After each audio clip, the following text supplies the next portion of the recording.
Video सम्पूर्ण driver दाजुभाइहरूको लागि कृपया सबैले हेरिदिनुस् है। न भोक भन्छन् न तिर्खा नै, न भोक भन्छन् न त तिर्खा नै, न दिन भन्छन् न त रात नै। थाहा छैन कुन दिन अनि कुन रात अन्तिम हुने हो। आफ्नै जीवनको गन्तव्य छैन, तर पनि मानिसहरूलाई गन्तव्य स्थलमा पुर्याइरहेका छन्।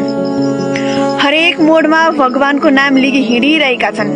आँखाभरि आँसु भए पनि त्यो आँसु आँखामै अडाइरहेका छन्। ड्राइभर हो नि हजुर, मनभरि जति सुकै पीडा भए नि दुनियाँ सामु हाँस्दै अनि रमाउँदै हिँडिरहेका छन्। Respect all driver.